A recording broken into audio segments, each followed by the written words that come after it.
Bonjour monsieur. Bonjour, ça va, vous allez bien? Alhamdulillah, ça va et vous? Très bien. Merci. Merci. Bonjour tout le monde. Bonjour à tous. Bonjour monsieur. Alors, Attends, madame qui nous rejoint. voilà, c'est Omar. Donc, je pense que l'encadrant est là. Donc, c'est Kortobi. Enchanté, monsieur le Kartoubi. Donc, enchanté, monsieur. Donc, si c'est possible, en fait, d'activer votre micro.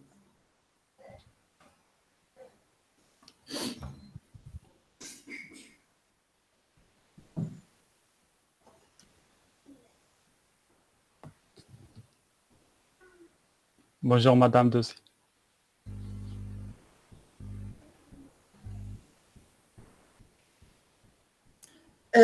Bonjour, bonjour Bonjour. monsieur. Voilà, donc je suis prête. Voilà.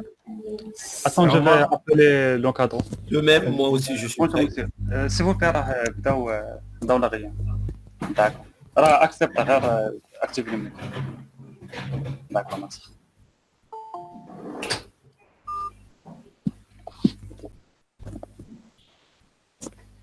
Voilà, donc, avant de... السلام عليكم. Alaykoum salam wa Salam. rahmatullah. Salam. Marhaba. Merci. Avant de commencer, mes chers membres du jury, en fait, je vous présente l'encadrant d'ISC Amri, donc en l'occurrence de Sios Kotobi. Donc, on lui souhaite la bienvenue pour siéger en fait sur ce jury. Enchanté. Marhaba. Marhaba, Sidi. Voilà, le jury sera présidé par Omar, donc Omar, vous pouvez commencer. Je pense que je suis le rapporteur, c'est madame Khadija. D'accord. Non, moi je suis le rapporteur. C'est moi qui est le rapporteur. Voilà, donc je pense que c'est Omar, vous êtes le président. C'est le président, d'accord. Oui. C'est moi le rapporteur. Très bien, donc nous allons se réunir aujourd'hui pour assister à la soutenance de monsieur Al-Amri Zakaria. Le sujet de son PFE s'intitule « La mise en place d'une application mobile bancaire avec la plateforme Flutter ». D'accord, donc je tiens premièrement à préciser à toutes les invités que cette soutenance est enregistrée en ligne et que pour notre cher étudiant, il a 20 minutes pour la présentation et de même pour répondre aux questions. À toi la parole, monsieur Lamri. D'accord. Merci beaucoup, messieurs. Honneur et grand plaisir d'être parmi vous aujourd'hui pour présenter mon projet de fin d'études qui consiste à la mise en place d'une application mobile bancaire multiplateforme. Ce travail encadré par M. Sharkawi El-Gris, notre enseignant à la faculté de sciences techniques au Mohammedia, et M. Youssef El-Kartoubi, chef de projet senior chez S2M. Au cours de cette présentation, on va voir au premier lieu le contexte général du projet, par la suite l'étude de l'existant et problématique et la solution proposée. Je vais enchaîner par la suite avec l'architecture conceptuelle, la mise en œuvre et je vais clôturer avec une conclusion et perspective. Qui dit mobile bancaire dit monétique, ce terme qui provient de la contraction des mots monétaire et informatique et qui est apparu dans les années 80. Elle désigne l'ensemble des traitements électroniques et informatiques nécessaires à la gestion des cartes bancaires ainsi que des transactions associées. Le mobile bancaire regroupe toutes les techniques permettant de réaliser des opérations bancaires à partir de supports mobiles, smartphones ou tablettes. C'est une mise en relation technique à distance et sans fil pour faciliter les échanges communicationnels et les transactions financières entre un client et une institution financière. De nos jours, il existe plusieurs entreprises qui offrent ce service de mobile bancaire et parmi eux, on trouve la Société maghrébine de monétique qui représente l'organisme d'accueil dans lequel j'ai passé mon stage PFE. S2M, créé en 1983, est l'un des acteurs majeurs de l'édition et de l'intégration des solutions monétiques, ainsi que la fourniture de moyens de paiement. À côté des solutions mobiles, S2M offre d'autres produits et services, à savoir les solutions de paiement, de outsourcing, ainsi que les prestations de services, personnalisation des cartes et des équipements. Pour l'étude de l'existant, il consiste à 2 applications mobiles, une pour Android et l'autre pour iOS. Cela engendre 2 grands problèmes. Le premier concerne la maintenance lors de la correction des bugs et le deuxième concerne la mise à jour lors de l'ajout des fonctionnalités et des services, ce qui impacte le coût et la durée. Donc, il s'agit de concevoir et de réaliser une application mobile multiplateforme fournit un espace pour la gestion des comptes et cartes bancaires, la gestion des transactions ainsi que des services de localisation et échange de devises. Pour l'identification des acteurs, il existe un seul acteur principal qui est le client et qui profite de toutes les fonctionnalités offertes par l'application mobile. La figure suivante illustre les cas d'utilisation générale. Le client peut s'inscrire, comme il peut consulter la localisation et convertir les devises. Et après qu'elle soit authentifiée, il peut gérer les comptes bancaires, gérer les cartes bancaires ou gérer les transactions. Ces dernières années, le développement mobile a été marqué par l'essor des technologies multiplateformes, comme Ionic, React Native, Xamarin et Flutter. L'objectif est de ne coder qu'une fois pour réaliser des applications qui seront à la fois disponibles pour iOS, Android, Web, voire desktop. Cependant, que d'une part, Ionic qui se base sur le moteur de rendu HTML et CSS de WebView en utilisant le JavaScript pour le traitement avec un bridge pour la communication des services du device et d'un autre côté, on a React Native et Xamarin qui utilisent les composants natifs, mais toujours à l'aide d'un bridge pour communiquer au service du device. Flutter se positionne différemment, notamment avec l'obtention d'une application native possédant une interface utilisateur n'utilisant pas de composants natifs ni le WebView. En effet, tous les composants de l'interface utilisateur sont construits par le moteur graphique de Flutter écrit en C++ et dessiné par les équipes de Google. Ces particularités permettent d'obtenir d'excellentes performances sur toutes les plateformes tout en évitant le coût d'utilisation de composants natifs qui sont, eux, amenés à évoluer à chaque nouvelle version du système d'exploitation. Tout ceci est réalisable et s'appuie sur les forces du langage Dart. Ces 2 modes de compilation offrent une expérience de développement inégalable. Le premier, c'est le Just in Time, permet d'acquérir la fonctionnalité de Head Rollout, consistant à pouvoir rafraîchir l'interface utilisateur sans avoir à reconstruire l'application à chaque changement ou ajout en quelques millisecondes et sans perdre l'état. Le second, c'est le Ahead of Time, et utilisé lors de la publication en mode production, permettant d'avoir de meilleures performances et de réduire la taille de l'application. D'autres avantages offerts par Flutter, c'est la multiplicité des packages. Ces packages qui sont disponibles depuis le site web pub.dev avec une intégration très facile. D'autres avantages, c'est la maintenance accélérée et optimisée avec une correction de bugs très rapide et régulière et une documentation extrêmement complète. Durant mon projet, j'ai choisi le framework Scrum comme méthodologie de gestion de projet et j'ai décomposé mon projet en 6 sprints. Le premier concerne l'inscription des nouveaux clients, le deuxième la consultation des localisations, le troisième la gestion des devises, le quatrième la gestion des comptes bancaires, le cinquième la gestion des cartes bancaires et le dernier sprint concerne la gestion des transactions. Passons maintenant à la partie réalisation et avec l'architecture de la solution. J'ai choisi le bloc pattern comme pattern pour gérer les états de l'application. Ce pattern permet de séparer la présentation de la logique au métier. L'utilisation du bloc pattern permet d'avoir plusieurs avantages, à savoir la séparation totale de l'interface de la logique, la réduction du nombre de constructions des widgets et la réutilisation et la testabilité du code. Afin de faciliter l'implémentation du pattern block, j'ai utilisé le package block avec la version 4.0.1. Ce package consiste à avoir des événements en entrée et des états en sortie. Pour la partie consommation des services web, la solution Select System de S2M offre des API en format form URL encoded et les résultats sont fournis sous un format JSON. Voici quelques exemples des API fournis pour la liste des vides et les listes des questions secrètes. Il existe plusieurs attributs communs entre les réponses de ces API. C'est pourquoi j'ai proposé comme solution d'avoir une classe réponse générique qui regroupe tous les attributs communs entre toutes les réponses. Et après, d'étendre cette classe pour chaque réponse. Voici le cas pour la réponse des listes des villes. Passons maintenant au premier sprint, il s'agit d'inscription des nouveaux clients. Durant ce sprint, le client peut s'inscrire soit en tant que client non bancarisé ou en tant que client non bancarisé.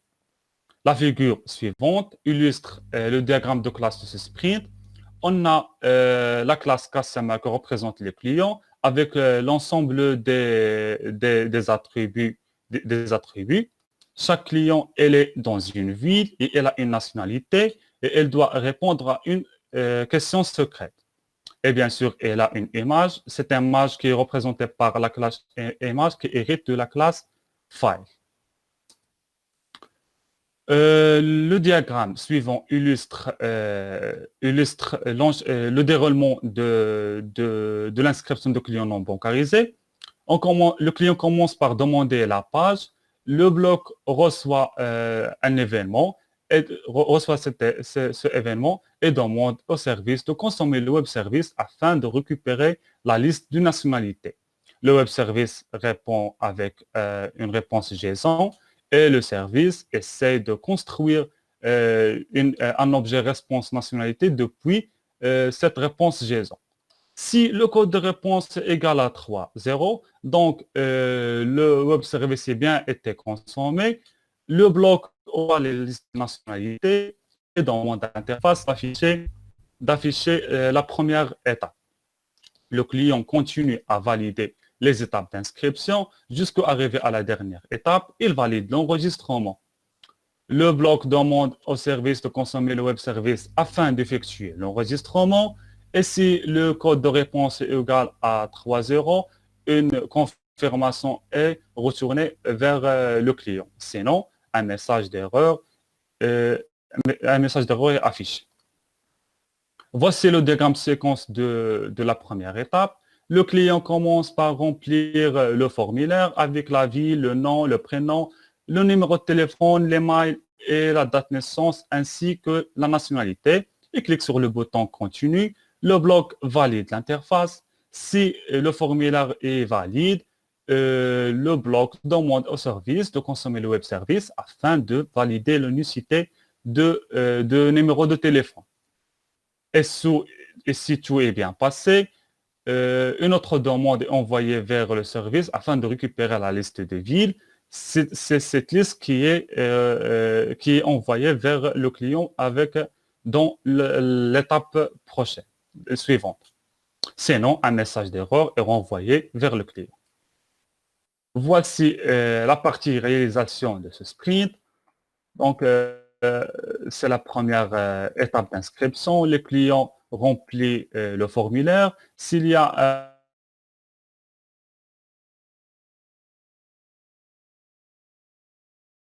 le client continue à valider les étapes d'inscription jusqu'à arriver à la dernière étape où un écran qui affiche l'inscription qui est bien déroulée. Passons maintenant au deuxième sprint qui concerne la consultation des localisations. Le client peut consulter les positions des agents, les positions des branches, les positions des ATM ainsi que les positions des points de vente. Le diagramme de classe suivant illustre le diagramme de classe de ce sprint. On a la classe position qui représente la position GPS, sur la carte. Et on a les classes des localisations qu'on doit trouver, agent location, branch, ATM and post, qui héritent de la classe location. Chaque location, elle a un type et elle est dans une ville. Voici le diagramme de séquence de ce sprint.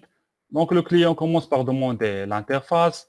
Avec le blanc reçoit l'événement avec la longitude et la latitude du client et demande au service de consommer le web service afin de récupérer la liste des localisations.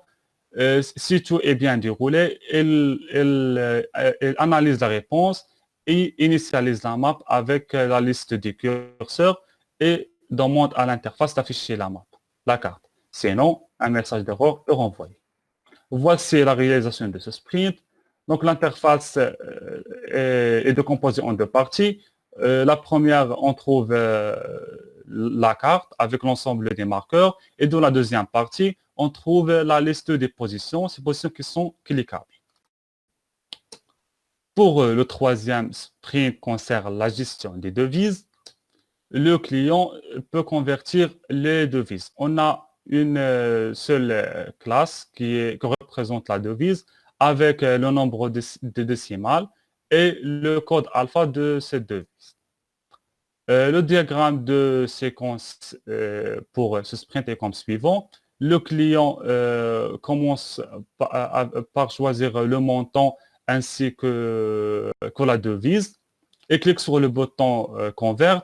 Le bloc valide l'interface. Si tout est bien passé, il demande au service de consommer le web service afin de récupérer le montant converti.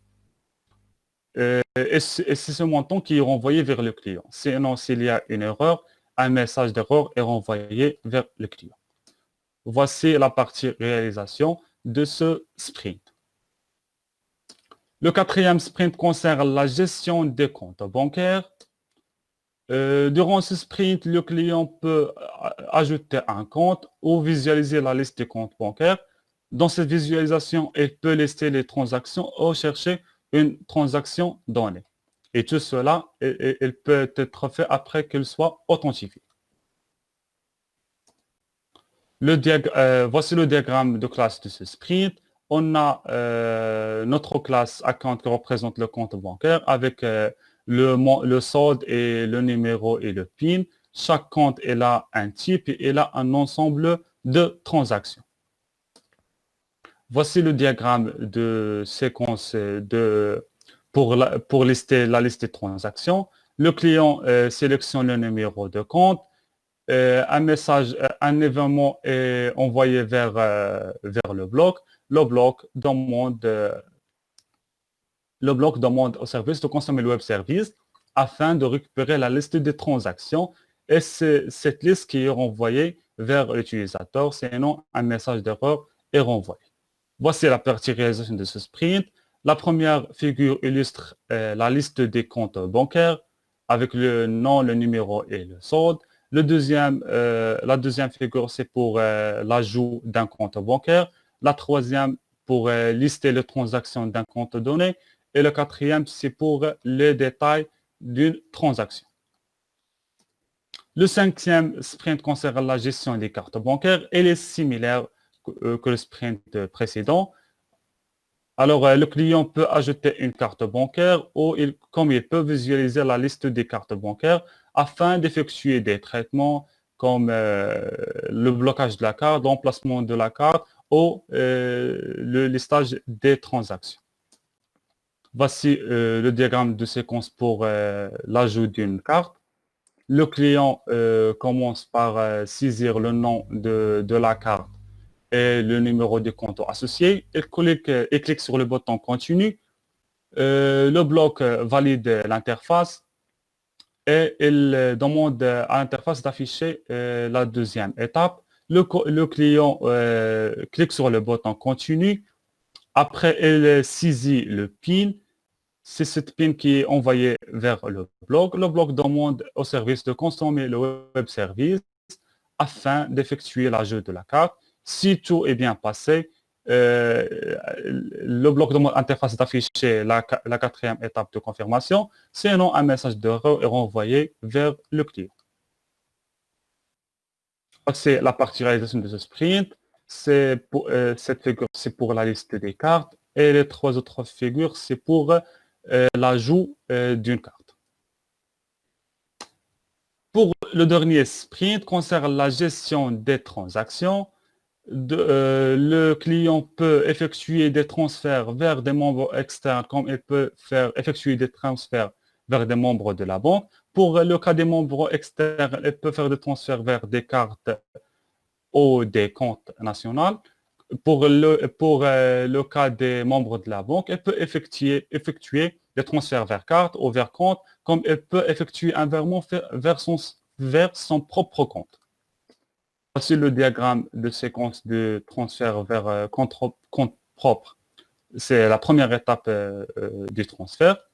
Le client sélectionne le compte source et le compte destination, ainsi que le montant, et clique sur le bouton Continue. Le bloc reçoit l'événement, il valide l'interface. Si l'interface est valide, il demande au service de consommer le web service afin de récupérer les frais du transfert.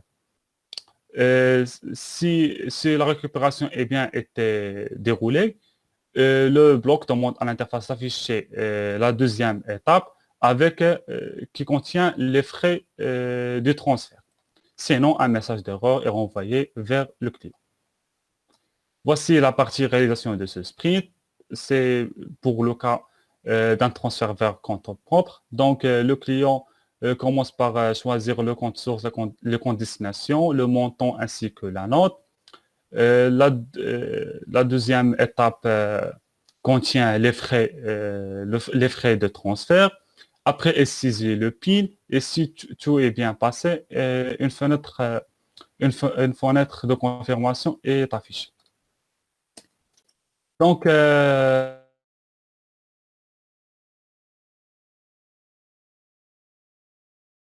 très approfondir mes connaissances de le monde de conception et de développement des applications mobiles. Pour mener bien à ce projet, j'ai commencé par une étude détaillée des besoins. Ensuite, j'ai entamé les démarches de la méthode Scrum. J'ai ainsi décomposé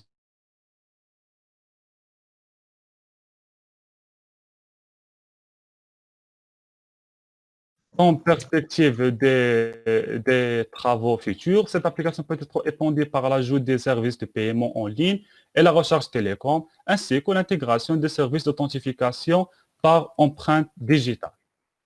Nous sommes aussi en train de travailler sur la version web afin de profiter de tous les avantages offerts par le framework Flutter.